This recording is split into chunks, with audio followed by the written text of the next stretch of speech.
Bismillahirrahmanirrahim. Selamat pagi. Bagaimana kabar kalian? Semoga sehat selalu dan tetap semangat untuk belajar.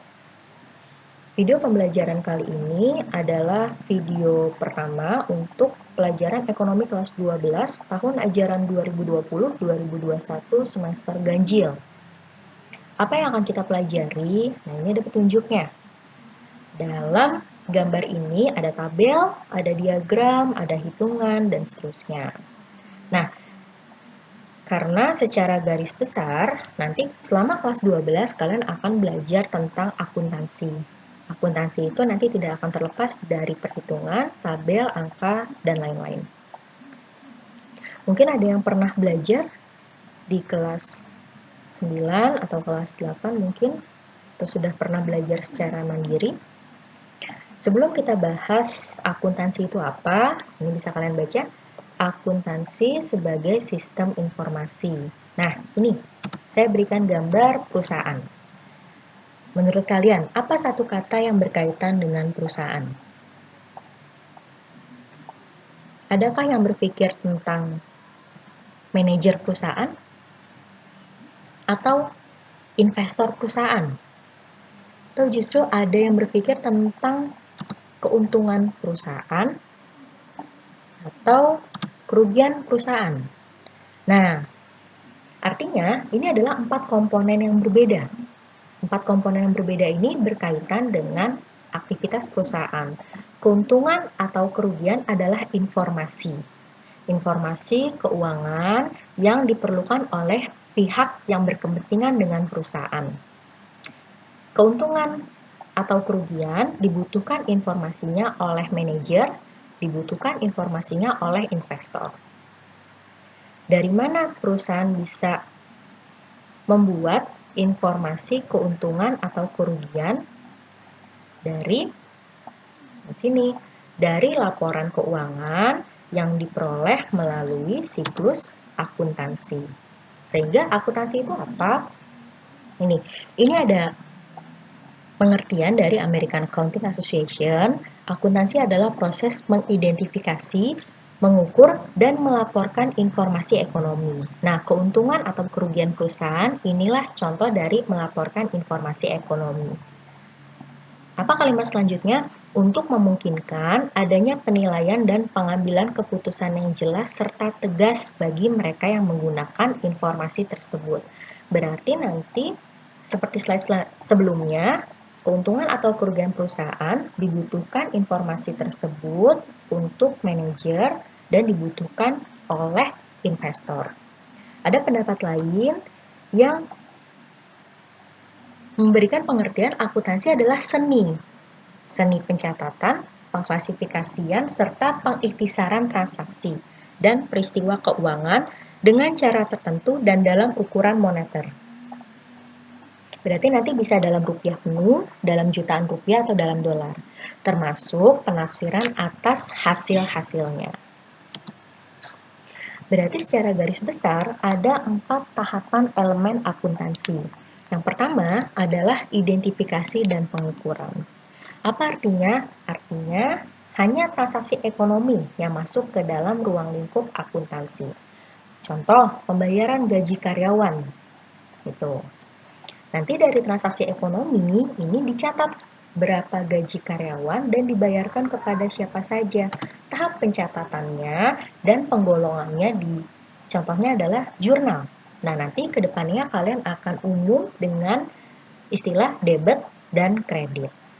Setelah kalian membuat jurnal, tahapan selanjutnya adalah pengikhtisaran atau neraca saldo. Nah, tahapan yang terakhir ini adalah tahapan laporan keuangan. Bagaimana bentuk laporan keuangan? Laporan keuangan inilah yang menjadi informasi bagi pihak pemakai atau pihak yang berkaitan dengan perusahaan. Contohnya ini. Ini adalah contoh laporan keuangan. Angka-angka ini, akun-akun ini bisa dibuat dimulainya dari tahapan yang pertama, dari identifikasi dan pengukuran. Jadi tahapannya sistematis. Nah, ini adalah contoh laporan keuangan, laporan laba rugi. Kalau kalian perhatikan, Yang paling atas adalah nama perusahaannya, kemudian periodenya 31 Desember 2018. Artinya, angka ini hasil operasional perusahaan selama 1 tahun, mulai dari 1 Januari hingga 31 Desember tahun 2018. Kalau kalian perhatikan, ada 2 komponen utama dalam laporan laba rugi. Apa saja?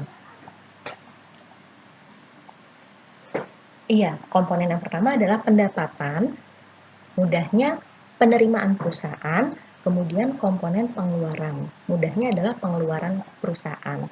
Jika penerimaan perusahaan lebih besar dari pengeluaran, maka perusahaan mendapatkan laba bersih. Sebaliknya, jika penerimaan perusahaan kurang dari pengeluaran, maka perusahaan mendapatkan rugi bersih. Sama halnya seperti kalian membuat laporan keuangan ekskur kegiatan kesiswaan. Di situ ada pemasukan, ada pengeluaran. Seperti itu ilustrasi mudahnya. Mudah ya, jadi itu adalah 4 elemen tahapan dari akuntansi. Kemudian pertanyaan berikutnya, siapa saja pemakai dari informasi akuntansi tersebut? Nah, kalau kalian perhatikan gambarnya, di sini ada 2 garis besar. Yang warna merah, pemakai internal. Internal perusahaan siapa contohnya? Manajer dan direktur beserta jajarannya. Kenapa? Karena mereka yang terlibat langsung dengan aktivitas atau operasional perusahaan, sehingga dikategorikan internal perusahaan. Tapi ada yang terlibat secara tidak langsung, yaitu eksternal perusahaan. Apa contohnya? Contohnya adalah investor. Menurut kalian, apa kaitan informasi akuntansi dengan investor? Iya, investor melihat laporan keuangan perusahaan untuk mendapatkan gambaran bagaimana kemampuan perusahaan dalam menghasilkan keuntungan atau profitabilitas. Investor akan berinvestasi di perusahaan yang menguntungkan. Bagaimana kalau perusahaan ini tidak menguntungkan? Apakah pindah berinvestasi ke yang lain atau tetap berinvestasi di perusahaan tersebut? Nah, itu semua kembali lagi ke investor. Yang kedua adalah kreditur. Nah, kreditur itu kan pihak yang memberikan pinjaman ya, berarti contohnya bank umum. Bank umum membutuhkan laporan keuangan perusahaan untuk apa? Melihat bagaimana kemampuan perusahaan dalam memenuhi kewajibannya, dalam membayar utangnya. Yang ketiga, pihak eksternal, pemerintah. Pemerintah membutuhkan laporan keuangan perusahaan untuk apa? Nah, ini dalam penentuan pajak, nanti dilihat berapa sih laba bersih perusahaan sesuai tidak dengan pajak yang dibayar. Atau misalnya melihat standar gaji karyawan tersebut. Gitu. Yang terakhir, contoh pihak eksternal adalah supplier. Apa manfaatnya? Nah, supplier itu harus bisa melihat informasi keuangan perusahaan untuk mendapatkan gambaran kemampuan perusahaan dalam membayar barang dan jasa yang telah dipasok. Mudah ya? Jadi pemakai informasi akuntansi secara garis besar ada 2, yaitu internal dan eksternal. Berikutnya, ini contoh soal.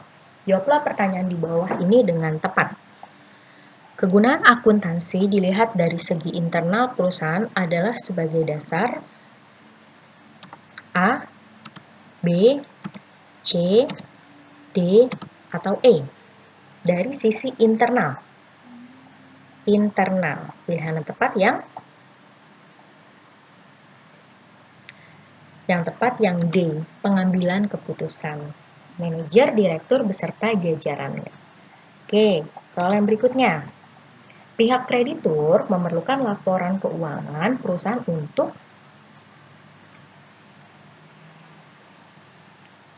pilihan yang tepat yang A. Iya, persetujuan pengajuan pinjaman karena kreditur itu termasuk ke dalam pihak eksternal perusahaan. Ini adalah contoh soal yang berkaitan dengan materi yang kita bahas di sebelumnya. Berikutnya, nah ini petunjuk pengerjaan soalnya, pernyataan alasan. Ini soalnya sebelah kanan kalian. Pilihlah jawaban yang tepat. akuntansi dapat membantu dalam menghasilkan informasi yang dibutuhkan sehingga sering disebut sebagai the language of business. Pernyataannya benar atau salah menurut kalian? Apa sebabnya? Contoh dari pihak internal yang menggunakan informasi akuntansi adalah kreditur. Alasannya benar atau salah? Oke, yang atas pernyataannya benar, alasannya salah karena pihak internal harusnya manajer dan jajarannya. Kreditur itu pihak eksternal, sehingga pilihan yang tepat yang C. Pernyataan benar, alasan salah, yang C. Oke, soal berikutnya. Ini petunjuk pengerjaannya A, B, C, D, atau E. Ini soalnya. Perhatikan kegunaan informasi akuntansi berikut.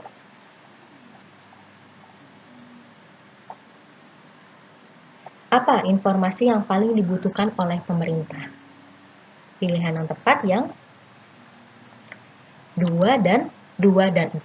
Penanganan tentang lingkungan hidup, mungkin kalian pernah dengar tentang CSR, Corporate Social Responsibility, dan yang kedua adalah laporan pengenaan pajak. Kalau pilihan 2 dan 4 yang tepat, yang benar berarti jawabannya adalah yang C. Mudah ya? Berikutnya.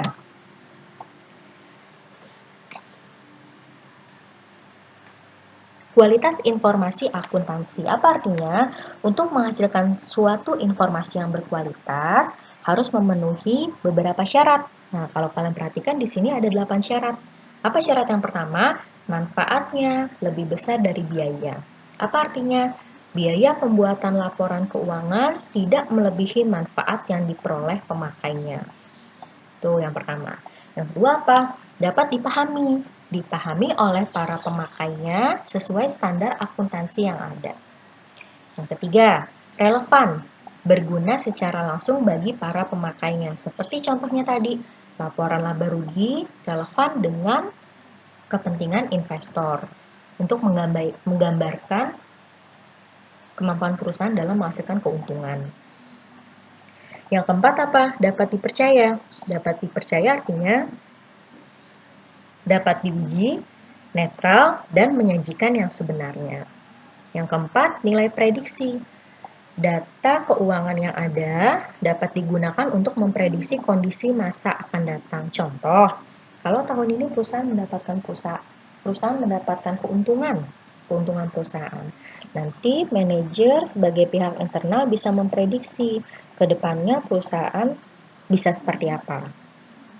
Atau misalnya perusahaan mendapatkan kerugian tahun ini, manajer bisa memprediksi ke depannya tahun depan harus bagaimana gitu. Nah, berikutnya laporan keuangan itu harus tepat waktu. Disampaikan tepat waktu berarti 31 Desember tahun yang bersangkutan. Dapat dibandingkan dan konsisten. Informasi keuangan dapat dibandingkan dari periode ke periode. Apa artinya? Contoh, investor punya laporan laba rugi 3 tahun berturut-turut dari satu perusahaan. Misalnya tahun 2017, 2018, 2019. Nah, nanti investor tersebut bisa melihat atau mendapatkan informasi. Jadi dapat membandingkan bagaimana gambaran keuangan perusahaan dari periode ke periode gitu. Yang terakhir adalah materialitas. Prinsip akuntansi dapat diabaikan jika tidak menyebabkan kesalahan dalam pengambilan keputusan. Gitu. Itu adalah ke-8 syarat informasi akuntansi yang berkualitas. Mudah ya? Ini contoh soalnya. Jawablah pertanyaan di bawah ini. Nah ini, dalam informasi akuntansi yang berkualitas, keadaan keuangan saat ini atau kejadian di masa lalu sebaiknya memiliki nilai ramalan untuk masa yang akan datang. Pernyataan ini sesuai dengan syarat informasi akuntansi yang berkualitas, yaitu A, B, C, D, atau E. Apa jawabannya menurut kalian?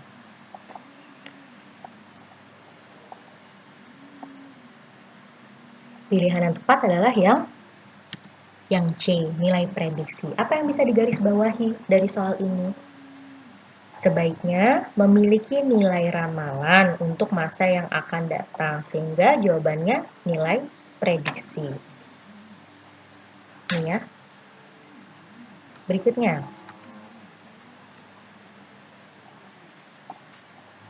Informasi akuntansi yang berkualitas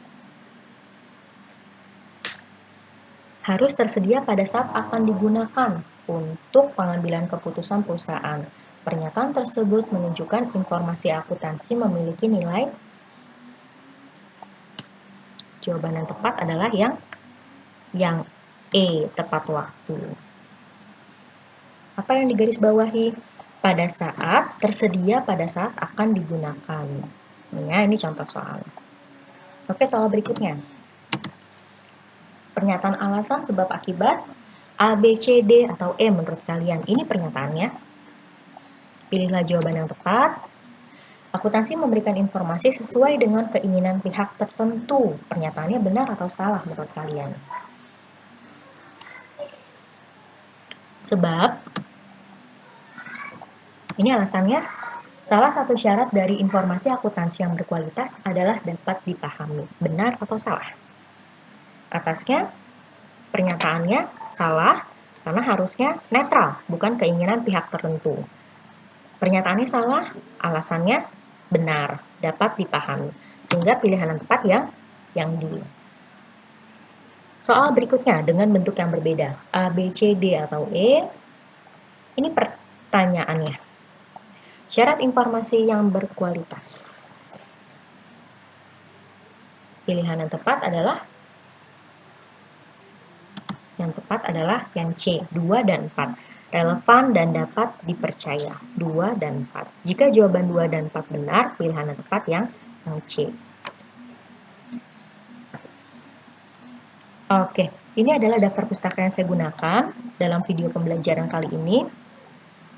Sudah selesai. Secara garis besar, kita sudah belajar yang pertama pengertian akuntansi, yang kedua pemakai informasi akuntansi, dan yang terakhir syarat kualitas informasi akuntansi.